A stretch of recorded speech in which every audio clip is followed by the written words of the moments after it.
But what can you say about the job your starters did? No veil, and those guys go out there and absolutely give you what you had to have today, didn't Yeah, I probably don't have the words.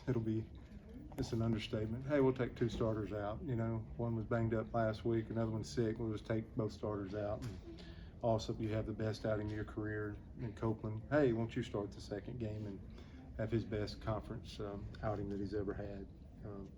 I think Bauman did a nice job at the back end of the first game, and of course we got some help. I thought Crotchfelt was sharp, and Cannon got an inning. You know, we hadn't pitched in a week, so I think it was good to finish off a series. But that was the best. That's what we've always looked for with every opportunity with Chase Alsop, and so glad that we got worked back around to him. You know, whatever it was 3 or 4 weeks ago to start. So couldn't be more happy with him. And in Copeland too, he's had some starts in the non-conference, and I think he was a key to winning the South Carolina series. I think he was a key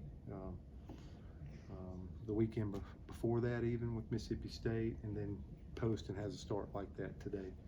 That gives us that depth that we've talked about all year long, trying to replace these 5 junior pitchers that we lost, and rounding out pretty good. So I thought offensively and stuff, we were, you know, again, tip my hat to Missouri. I thought Murphy was outstanding. Also had to be great because Murphy was tremendous. He was the puppeteer, and we were the puppet, you know, there for a while in the ball game.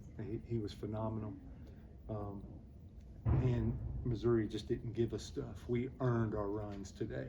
Our home runs were solos instead of 2-run homers or 3-run homers. So we had to earn everything. I thought we were pretty good again as far as staying on the process and just trying to have discipline at bats, trying to make the other fella beat us. Luke Mann finally beat us, but it was a 0-2 pitch, and probably wanted to throw a ball there in all honesty. But we're just doing a lot of good things right now, and I'm trying to stay out of the way. But I'm proud of those two starters for sure. Ask Chase and Connor about this, but just as the pitching staff has kind of turned the ship around, so to speak, what have you been most impressed by with what the group has done? I can just see intent, conviction, and confidence. That's it. They're getting to their best stuff. They're getting to their stuff. They're trusting their stuff. LaRue did a nice job. The doubleheader, it just felt like we should go with Carter Wright. Carter Wright, it's been a while, and it looks like he's playing every day. I thought he was amazing back there, running the game, and got a big hit and a big RBI. So we talk about depth of that pitching staff when they can do like they did today, but I tip my hat to Carter Wright and Nate LaRue. They did a great job, but Carter Wright's been a while, and I thought that lets you know how much somebody's working behind the scenes waiting for their moment. And I mean, he played like he's been playing every day. He was on time for his blocks, handled the ball, strikeouts, throwing, and received a great game. We had a very, very, very tight strike zone in that second game and adjusted to it for the most part pretty well. Saw a stat too that with the second win today, I think you guys clinched your second consecutive winning record in SEC play for the first time since 2000. How does it feel, I guess, to kind of, have that, so to speak?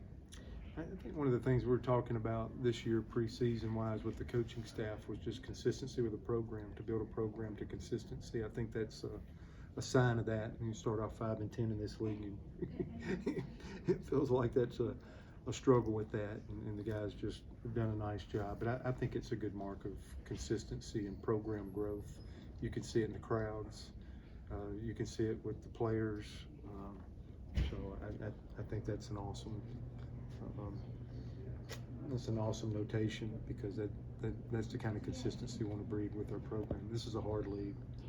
It's a hard league. You can win it all, and then there's challenges. You can be really good on paper and things not work out. And when you start building some consistency of, putting a couple of years together and winning in this league, having a winning record in this league, I don't think that's nothing to take lightly. Vail, just kind of see how he is tomorrow. Yeah, I think honestly, the most honest way, I just talked to him on the phone. I wanted to talk to him and not have a third party involved. And he's going to bed here in about 30 minutes. So I think he stayed up all last night, and I think we even put IVs in him. So I think we can say that.